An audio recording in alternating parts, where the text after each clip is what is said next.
And welcome to बाइक्यूल्स। This is Cheshta and I hope you all are doing well. आप सबकी preparation अच्छी चल रही होगी। सो देखो, एक बात सच सच बताना, आप लोगों में से मेजोरिटी लाइक 100%, 99% चलो, लोग ये सोचकर रात को सोते हैं कि यार आज पढ़ाई नहीं हुई, पर कल तो मैं पक्का 12 घंटे, 14 घंटे, 15 घंटे पढ़ूंगा। और एक कोरे कागज पे आप रूटीन भी बनाते हो कि इस टाइम मुझे ये करना है, ये करना है, ये करना है, और शायद 2 दिन 3 दिन उस रूटीन को फॉलो भी कर लेते हो। पर फिर चौथे दिन क्या होता है? 2 दिन पढ़ाई हो रही है, या 2 घंटे पढ़ाई हो रही है, 3 घंटे पढ़ाई हो रही है, पढ़ाई हो ही नहीं रही, गिल्ट आ रहा है, डिप्रेशन हो रहा है, एंजाइटी हो रही है। अब गिल्ट में आके हम रील्स पे रील्स पेले जा रहे हैं, पर रील्स देखते टाइम भी हमें गिल्ट हो रहा है कि यार पढ़ना चाहिए, पर हम पढ़ नहीं पा रहे। होता है ना ये? इसके पीछे का रीजन क्या है? क्या फॉल्ट आपका है, आपके रूटीन बनाने का है, या हमारी एज अ जनरेशन ही बिल्कुल हमारा अटेंशन स्पैन बिल्कुल लो है?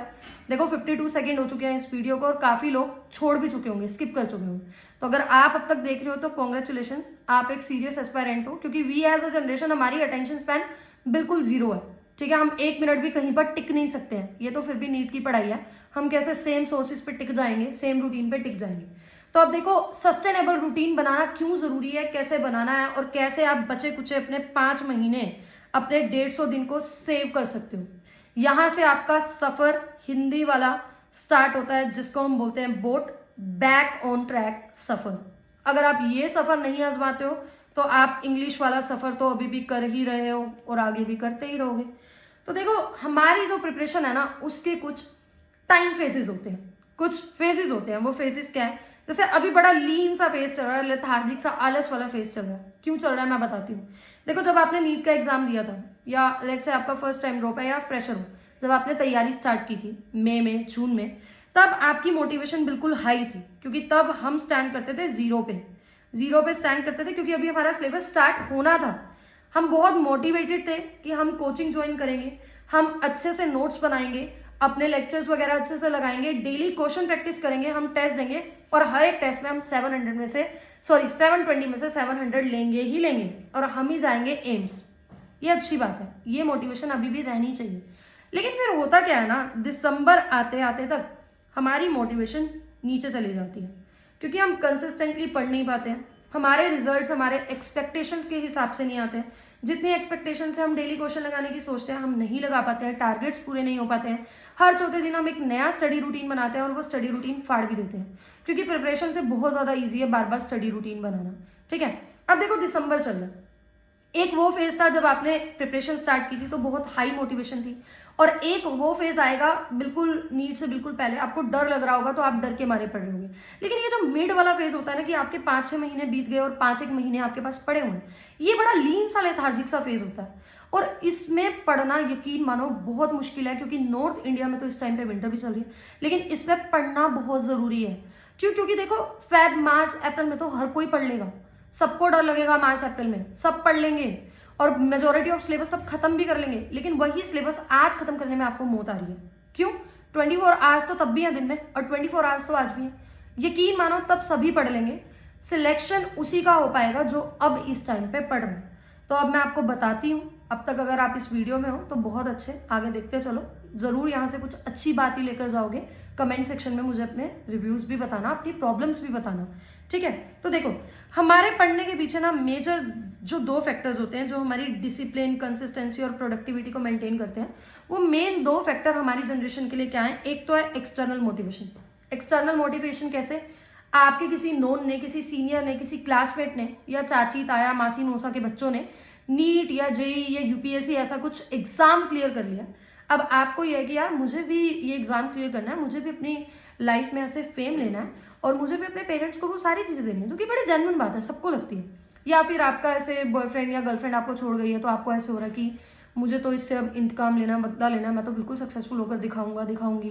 ठीक है, क्योंकि अब यही फेज है लाइफ का, ये चीजें तो अभी होंगी, ये भी चीजें होंगी, आप एस्केप नहीं कर सकते इन चीजों से। या फिर ऐसा हो जाता है कि आप सूडो मोटिवेटर्स जैसे स्टेथोस्कोप वगैरह डालकर एक फॉल्स लाइफ दिखा रहे हैं, आप उनसे मोटिवेट हो जाते हो, कुछ भी। पर एक बात साफ है, ये जो एक्सटर्नल मोटिवेशन है, ये थ्रू आउट द ईयर नहीं चलती है। रोज आपको कोई टोंट नहीं मार रहा है कि तेरा कुछ नहीं हो सकता, रोज आपको फ्यूचर का डर नहीं लग रहा है, रोज आपको सक्सेसफुल होने की नीड फील नहीं हो रही है, रोज आप किसी को देख नहीं रहे हो बनते हुए डॉक्टर, वो रिजल्ट के टाइम देखते हो, इसीलिए उस टाइम पे तैयारी करने के लिए भी मोटिवेशन बहुत ज्यादा हो जाता है, और इस टाइम पे कम होता है। ठीक है, तो फॉर्चुनेटली और अनफॉर्चुनेटली आपका ये जो एक्सटर्नल मोटिवेशन वाला फीचर है ये थ्रू आउट द ईयर नहीं चलता। दूसरा आता है एक्सटर्नल फियर। एक्सटर्नल फियर जैसे कि अगले महीने मेरा एग्जाम है, 15 दिन में मेरा एग्जाम है। अब मैं इस 24 घंटे में से 12 घंटे, 14 घंटे, 15 घंटे भी पढ़ लूंगी।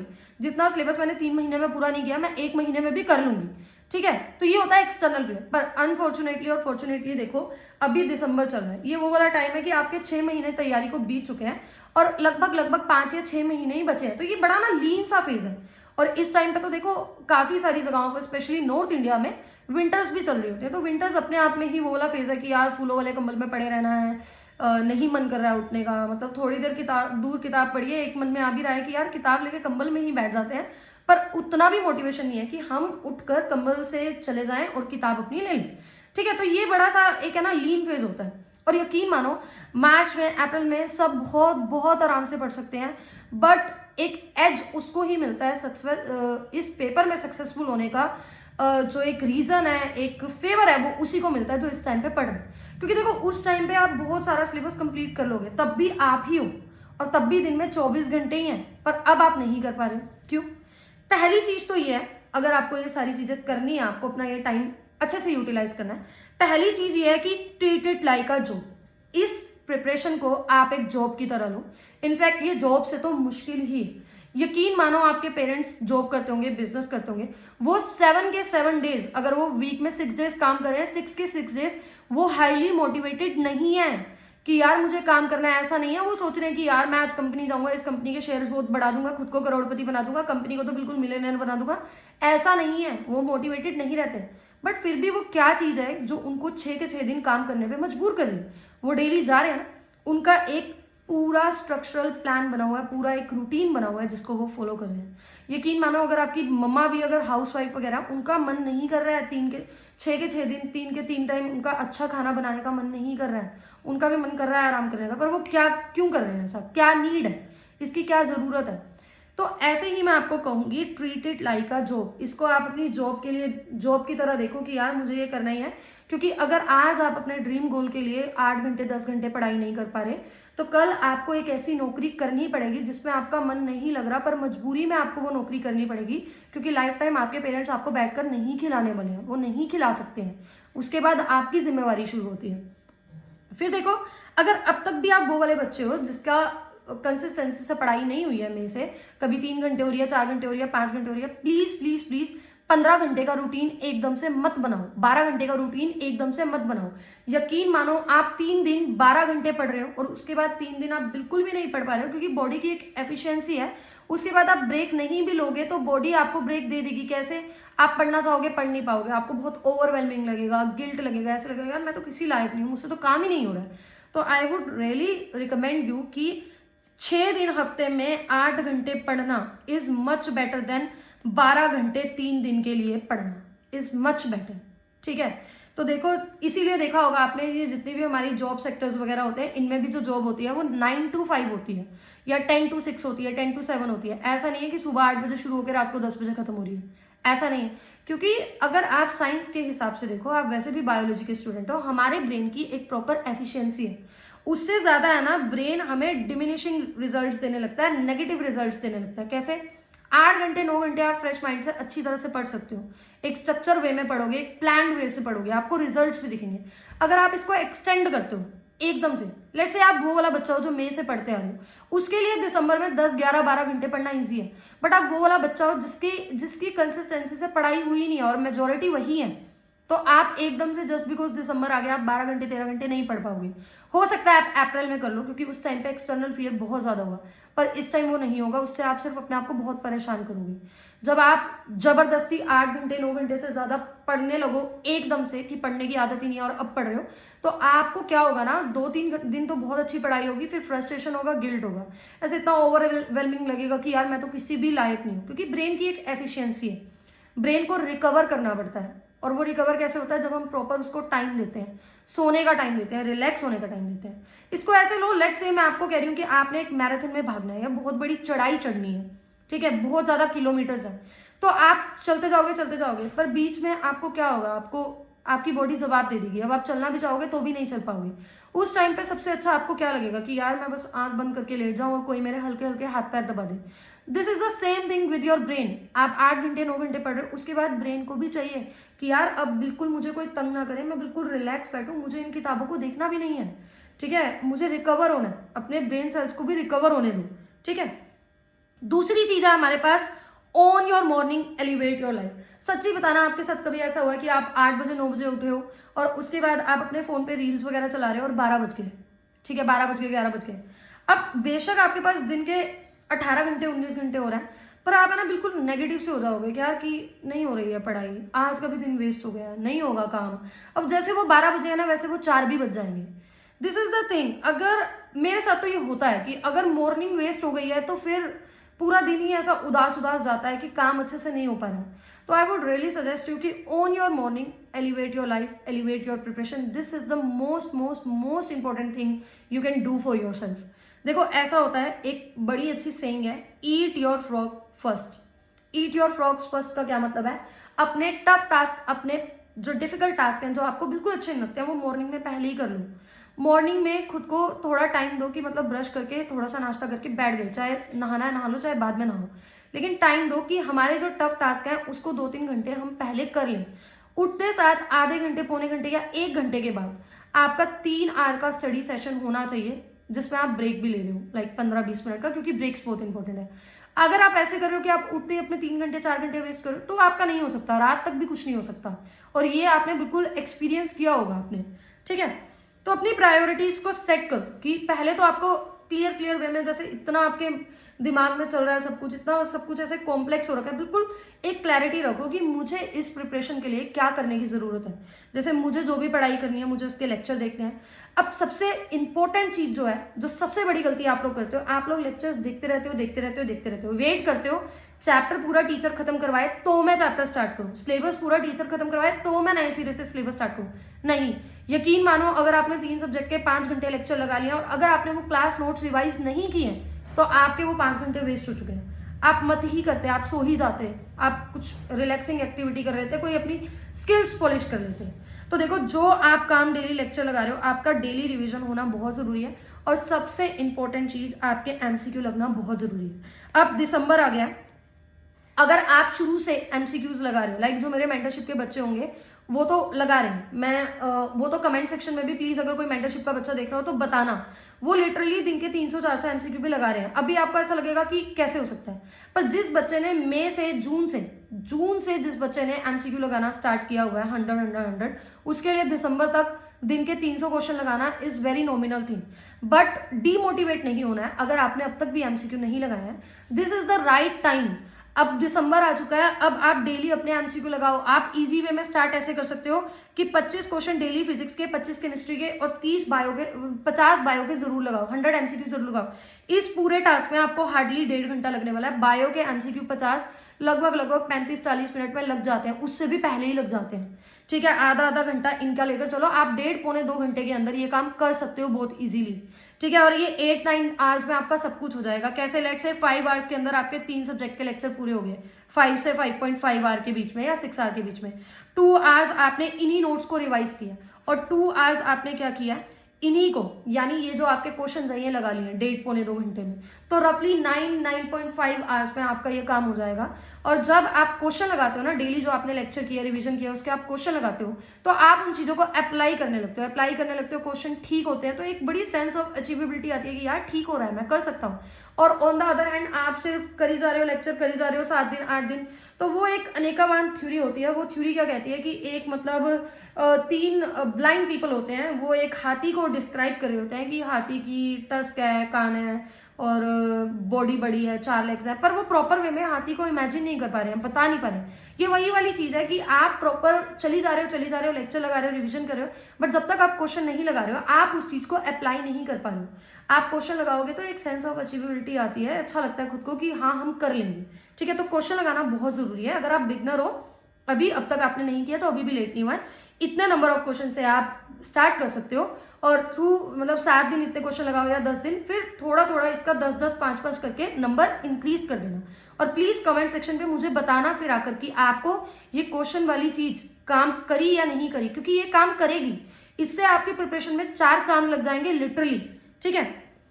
दूसरी बात जो आपको कोई नहीं बताएगा, सब आपको बिगनिंग बता देंगे, कोई आपको एंडिंग नहीं बताएंगे। मैं आपको ये बात बता रही हूँ, ये आपको बहुत बेनिफिट करेगी। लास्ट ईयर जब मैंने फर्स्ट वीडियो अपना डाला था नीट के, आई थिंक 2 महीने पहले, तब भी मैंने बच्चों को ये बात कही थी, और जिन्होंने फॉलो किया था उनके अब तक भी मेरे पास मैसेज आते हैं, वो लोग मुझसे कनेक्टेड हैं, अब तक भी मैसेज आते हैं कि मैम इस चीज़ ने हमारा बहुत बेनिफिट किया। ये चीज़ क्या है, देखो होता क्या है ना, जब हमारी प्रिपरेशन चल रही है, हम कैसे ना कैसे अपनी प्रिपरेशन पहुंचा देते हैं, अप्रैल तक आ जाते हैं। अब अप्रैल के लास्ट में जब नीट बिल्कुल पास है, हमें नहीं समझ में आता हम क्या पढ़ें। अब सब कुछ ऐसे धुंधला हो जाता है, और वो 10 दिन 15 दिन जो मोस्ट इंपॉर्टेंट है वो हमारे वेस्ट हो जाते हैं। मैं आपको उसका सॉल्यूशन बता रही हूँ, क्योंकि उसका सॉल्यूशन उस टाइम पे आप नहीं कर पाओगे, आज ही कर पाओगे। कैसे? आपने अपने रूटीन में 1 घंटा इस चीज का ऐड करना है कि आपको 10 questions from each subject PYQ लगाने हैं। अब वो चैप्टर आपने किया या नहीं किया, आपने वो पीवाईक्यू लगाने हैं, चाहे उन 10 क्वेश्चन में से आप 4 या 5 का जवाब दे पा रहे हो, पर आपको वो लगानी है, ठीक है। और उनकी डिस्क्रिप्शंस जो होती है, मतलब उस पीवाईक्यू से रिलेटेड जो पॉइंट होते हैं, पीवाईक्यू बुक्स में आराम से पीछे से दिए होते हैं, उनको एक सेपरेट नोटबुक में लेने। लेट से आपने, आपकी नोटबुक का ये पेज है, आप इसमें डेट डालो 5 दिसंबर, आप बायो के 10 के 10 पीवाईक्यू का सॉल्यूशन लिख लो। ऐसे ही फिजिक्स की नोटबुक पे, ऐसे ही केमिस्ट्री की नोटबुक पे। जब आप देखोगे ना, इन 5 महीने में लास्ट में आपकी 3 ऐसी छोटी छोटी बुकलेट्स टाइप बन जाएंगी। लास्ट के 10 दिन में जब आपको कुछ भी समझ में नहीं आएगा, आपने वो बुकलेट्स पढ़नी है, क्योंकि यही मोस्ट इंपॉर्टेंट चीजें हैं। जब आप पीवाईक्यू पढ़ोगे तो आपको पता चलेगा हर साल यही पीवाईक्यू रिपीट हो रहे हैं, काफी ज्यादा रिपीटिशंस है। कोई चीज जो इस साल ऑप्शन में आई हुई है, अगले साल क्वेश्चन बनकर आई हुई। तो इसी तरह से लास्ट के 3 दिन पे, लास्ट के 10 दिनों में आपके पास पूरी एनटीए का पूरा चिट्ठा बट्ठा होगा, जिसको आप अच्छे से पढ़ सकते हो। और मतलब पूरा आपको कहते हैं ना कि खजाना होगा वो आपके लिए, लिटरली वो ट्रेजर बॉक्स होगा। वो जो बेनिफिट आपका करेगा ना, कोई भी नहीं कर सकता। तो इस टास्क को आप जरूर करो, चाहे आपका सिलेबस पूरा हुआ है चाहे नहीं हुआ, इसको पक्का करो आप। क्योंकि आप खुद देखो, अगर 30 क्वेश्चन आप पीवाईक्यू के डेली लगा रहे हो, 10 फ्रॉम ईच सब्जेक्ट, आपके पास 150 दिन है। कैलकुलेट कर लो कि आपके ये कितने हो गए, ठीक है। लगभग 4500 से 5000 के करीब क्वेश्चन आपके हो जाते हैं, ठीक है। गिवन दैट आप लास्ट के मंथ में थोड़े से एक्स्ट्रा क्वेश्चन भी लगाओगे, क्योंकि अभी जब आप 10-10 क्वेश्चन लगाओगे तो वो आपको थोड़ा सा मुश्किल लगेगा, बट फिर आप इतने उससे वो हो जाओगे ना, नॉर्मलाइज हो जाएगा कि आप 10 क्वेश्चन की जगह 15-15 भी इजीली लगा पाओगे मजे मजे में। फिर देखो, एक बात तो साफ है, एक पॉइंट याद रखना, जो हमारा सरफेस लेवल ऊपर ऊपर पे जो हमें कंपटीशन दिख रहा होता है, वो ग्राउंड लेवल से बहुत अलग होता है। इस चीज का मैं आपको रियल टाइम एग्जांपल देती हूँ। ये हमारा टेलीग्राम ग्रुप है, जिसपे हम डेली 10 क्वेश्चन डालते हैं, रोज रात को 10 बजे 10 PM 10 MCQ के नाम से ये सीरीज चलती है। अगर आपने ज्वाइन नहीं किया, आप कर सकते हो। बात वो नहीं है ज्वाइन करने की, बात यह है कि आप इसमें सब्सक्राइबर देखो। इसमें लगभग मैं कह सकती हूँ अप्रोक्सीमेटली 1800 सब्सक्राइबर्स हैं, पर डेली बेसिस पे कितने जने इस पे क्वेश्चन लगा रहे हैं। ये कल के 3 दिसंबर के ये हैं क्वेश्चंस का स्क्रीनशॉट, सिर्फ 33 स्टूडेंट ने क्वेश्चन लगाया, और ये सब आप मैच कर लेना, ये पीवाईक्यू डले हुए हैं, ठीक है। पीवाईक्यू भी डालते हैं और अच्छी मॉड्यूल्स में से हम क्वेश्चंस भी डालते हैं। तो आप देख सकते हो कि सरफेस लेवल कॉम्पिटिशन बहुत ज्यादा है, पर ग्राउंड लेवल एक्चुअली में कोई इतना नहीं पढ़ रहा है। तो अगर 18 मिनट हो गए हैं इतनी लंबी वीडियो में, अब तक भी आप ये वीडियो देख रहे हो, तो आप तो फिर मतलब रियल टाइम कॉम्पिटिटर हो यार आप। कॉन्ग्रेचुलेशन। कमेंट सेक्शन में लिखना कि मैम हम 18 मिनट तक आए हैं इस वीडियो में। फिर देखो, वही बात है, मैंने कहा do the hardest thing first, eat your frog first. अगर आपको जो भी सब्जेक्ट मुश्किल लग रहा है, पहले 2-3 आवर्स उसके आप कर लो उठते ही। फिर देखना, अगर आप अपने आपकी मॉर्निंग्स आपके हैंड में है ना, तो आपका पूरी प्रिपरेशन आपके हैंड में है, ठीक है। एक structured day, well structured day हमेशा बहुत बेटर होता है एक मोटिवेटेड डे से। क्योंकि ये जरूरी नहीं है कि आप रोज मोटिवेटेड रहो, रोज पूरे प्रोडक्टिव रहो, बट ये बहुत जरूरी है कि आप रोज के रोज कंसिस्टेंट हो, ठीक है। तो अनस्ट्रक्चर्ड डे, रैंडम डे, उससे आपका रिजल्ट भी रैंडम ही आता है। एक दिन पहले आपका जो रूटीन है वो बन जाना चाहिए, रात को आपका रूटीन बन जाना चाहिए। अब वही बात है कि how to build a sustainable routine. Sustainable routine बनाए कैसे?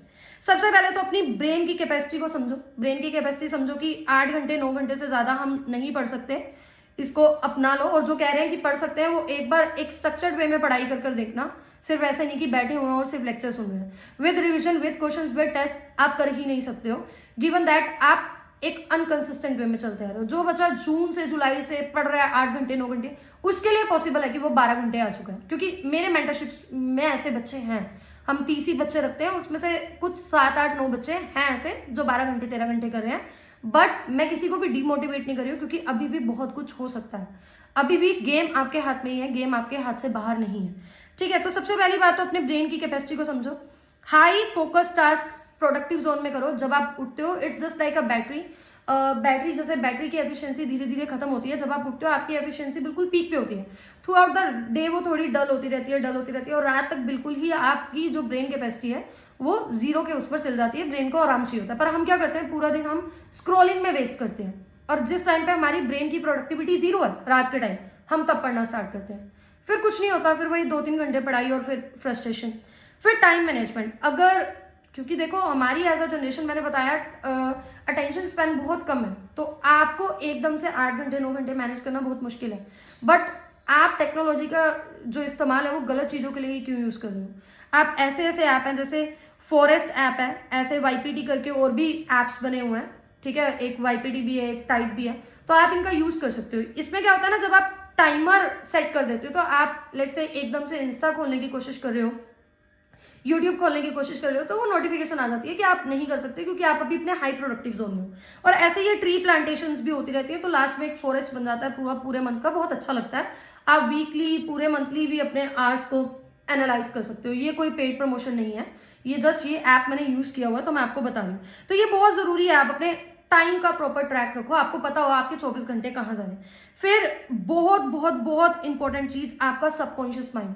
आपने कभी देखा, हम बचपन में जब ट्रिप्स वगैरह पे जाते थे, 6 बजे उठकर जाना होता था बस स्टॉप पे, तो हमें सारी रात नींद ही नहीं आती थी। मुझे नहीं पता कितनों के साथ ऐसा होता है, मेरे साथ होता था।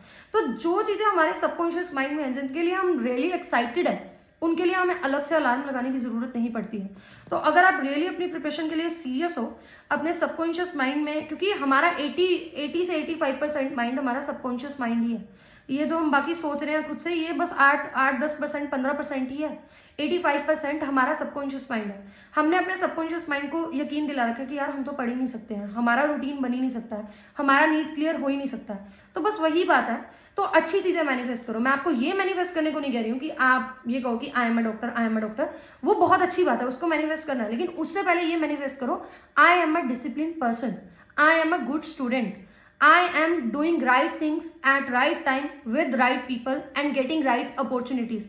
ऐसी चीजों को आप मैनिफेस्ट करो, अपने सबकॉन्शियस माइंड को बताओ कि मैं डिसिप्लिन हूं, मैं प्रॉपर वे में जो आज रात को मैंने प्लानिंग की है मैं वो कल पूरी कर सकता हूँ। ठीक है, उसके बाद आता है डिस्ट्रैक्शंस। डिस्ट्रैक्शंस कुछ भी हो सकती हैं। सबसे बड़ी डिस्ट्रैक्शन है हमारी लाइफ की डिजिटल डिस्ट्रैक्शन। उसके अलावा emotional disturbances, environmental disturbances. Digital distraction का आप मतलब समझते हो, इमोशनल जैसे आपके फ्रेंडशिप्स बहुत ज़्यादा हैं या आप रिलेशनशिप्स में हो, और ऑफकोर्स ये एज है ऐसी तो आप इन चीज़ों से बच भी नहीं सकते हो, लेकिन अपने पढ़ाई के टाइम पे इन चीज़ों से दूर रहो, अपनी प्रायोरिटीज को सेट करो, वरना लाइफ टाइम इन्हीं चीज़ों में उलझे रहोगे। ठीक है, फिर आता है स्लीप मैनेजमेंट। दो चीजें आपकी लाइफ के लिए, आपकी प्रिपरेशन के लिए, आपके सक्सेसफुल होने के लिए बहुत इंपॉर्टेंट है। एक आपकी मॉर्निंग्स और एक आपकी नाइट्स। मैम बचा क्या? तो देखो, मॉर्निंग लाइक कि आप जब उठे हो आपके 2-3 घंटे ऐसे स्क्रॉलिंग में वेस्ट नहीं होने चाहिए। और अगर रात को लेट से आपने सुबह 8 बजे स्टार्ट किया, 8-9 घंटे आपने प्रॉपर अच्छे से पढ़ाई की, रात को 9 बजे तक आपने एंड अप भी कर दिया क्योंकि आप बहुत डिसिप्लिन रहे, विद ब्रेक आपने 9-10 बजे एंड अप भी कर दिया। अब आप 12 बजे आराम से सो के 7 बजे उठ सकते हो, लेकिन आप क्या कर रहे हो, आप अपना बेड टाइम को प्रोक्रास्टिनेट कर रहे हो। जब आप अपने बेड टाइम को प्रोक्रास्टिनेट करते हो तो आप अपनी पूरी प्रिपरेशन प्रोक्रास्टिनेट करते हो, क्योंकि उस टाइम अगर आप 2 घंटे 3 घंटे रील्स देख रहे हो, आप 12 बजे की जगह 3 बजे सो रहे हो, तो फिर वो अगले दिन का ऑब्वियस है वो रूटीन आपका वेस्ट होगा ही होगा। ठीक है, तो अपने स्टडी स्केड्यूल के साथ स्टिक रहो। ऐसा भी होता है 4 दिन 5 दिन हम पढ़ते हैं, फिर छठे दिन हमारी पढ़ाई नहीं होती है, हम फिर सोचते हैं रात को लेट नाइट तक एक्सटेंड करें। आई वुड रियली सजेस्ट कि उस दिन ब्रेक ले लो। अब रोज ऐसा हो रहा है तो फिर तो प्रिपरेशन से ही ब्रेक ले लो। हाँ, 5 दिन 6 दिन पढ़ने में ऐसा हो रहा है तो ले लो। वैसे तो आइडियल तो यही होता है, जैसे जो कि हम अपने मेंटरशिप स्टूडेंट्स के साथ भी करते हैं, मंडे से सैटरडे फुल फ्लेज स्टडी होती है और संडे क्या होता है, ऑफ होता है। संडे को किताबों को हाथ नहीं लगाना ताकि वो मोनोटोनस रूटीन अपना टूट पाए और मंडे से दोबारा से हम पूरे फुल फ्लेज प्रिपेयर कर पाए। ठीक है, तो एक बेड टाइम रूटीन आपका होना चाहिए। Last but not the least, it's a marathon not a sprint. ये पूरी एक जर्नी है, पूरी एक मैराथन है, एक जंप नहीं है, एक स्प्रिंट नहीं है कि आपने 1 दिन 2 दिन 15 घंटे 12 घंटे पढ़ाई कर ली और हो गया।